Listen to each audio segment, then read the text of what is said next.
Какие могут быть подводные камни, работая на наждаке? А именно разберем технику безопасности сначала.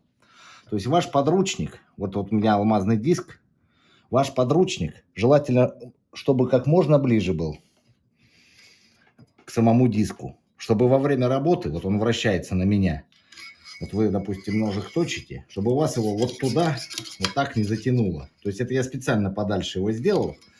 То есть вот такое проскальзывание, это такой удар будет, вылетит все.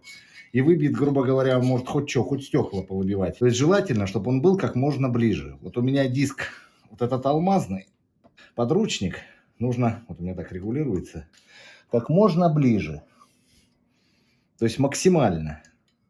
Видите, вот теперь у меня его не затянет, даже если я его вот близко сделаю. То есть вот один нюанс. Второй нюанс. Нужен обязательно кожух.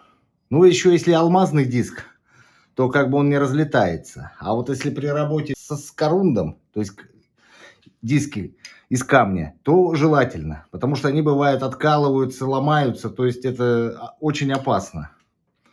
Во-вторых, ножик держать, если там, или режущий инструмент любой, вы держите очень прочно. Не просто в расслабленном состоянии, как вот как авторучку. Потому что вылетит любой удар хоть что.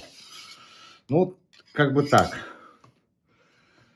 Ну и, как я уже говорил, кожух. И вот теперь при работе, допустим, с алмазом кожух не обязательно.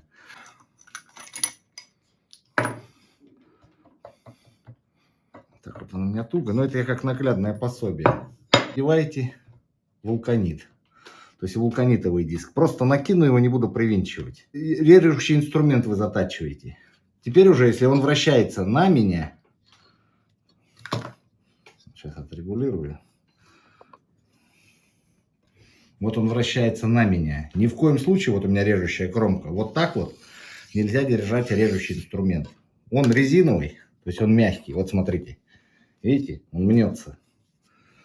Когда режущая кромка вот соприкоснется с ним, он мягкий, но у вас либо ножик вырвет, либо кусок диска, и опять будет можно травмироваться.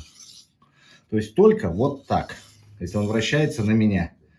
Вот таким вот образом делаете уголок и точите. Обязательно нужно одевать при работе на наждаке также очки. Это вот техника безопасности, чтобы не попало ничего в глаза.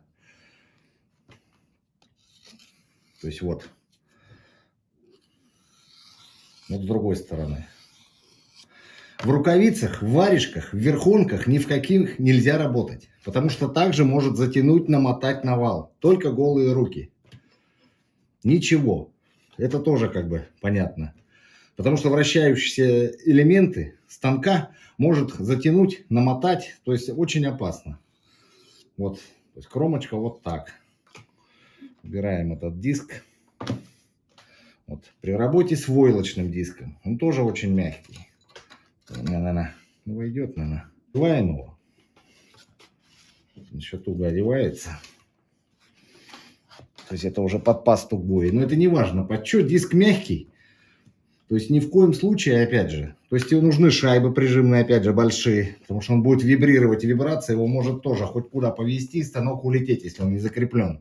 Желательно и станок закреплять, чтобы он держался. Потому что любой можете, да даже рукой при работе можете станок ударить. Движущая часть станка, и он у вас просто улетит куда-нибудь и травмирует вас. Или что-нибудь случится. Одеваете вот такую шайбу. То есть это закрепляет диск прочней. И он перестает вибрировать. То есть одна шайба. Вот сюда центруете вторую шайбу. То есть затягиваете. Вот таким вот образом. Он закреплен. Можно даже больше шайбы. Закручиваю. То есть он меньше будет вибрировать. То есть из стороны в сторону. Вот такие вот колебательные движения. При работе с инструментом, если он вращается на меня, то есть, опять же, ни в коем случае не вот так. Потому что будет вот такой удар, вот я даже, он меня уже вырывает. Будет вот такой удар, либо кусок диска, либо ножик улетит, либо станок сам улетит, если он не закрепленный. Только вот таким образом. Вот он на меня вращается, режущая кромка. То есть вот так. По ходу движения камня. То есть вот так работаем.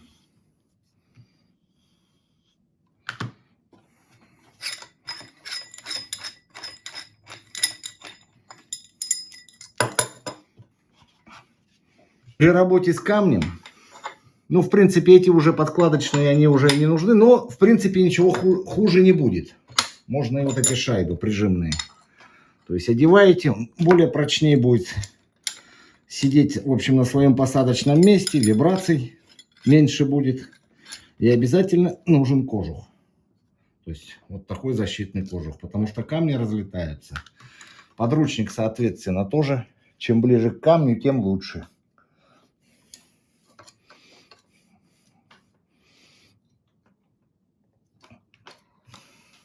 Теперь уже режущую кромку можете держать на камень. То есть вот он вращается на меня. То есть вот таким образом.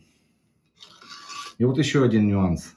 У меня просто много разных камней по толщине. То есть вот. Можно вырезать вот здесь вот небольшой вот такой вот в подручнике. То есть уголок. То есть подручник прислонить близко к камню. И то есть его уже, даже если вот зазор же все равно, точите и забыли. Зазор вот здесь вот.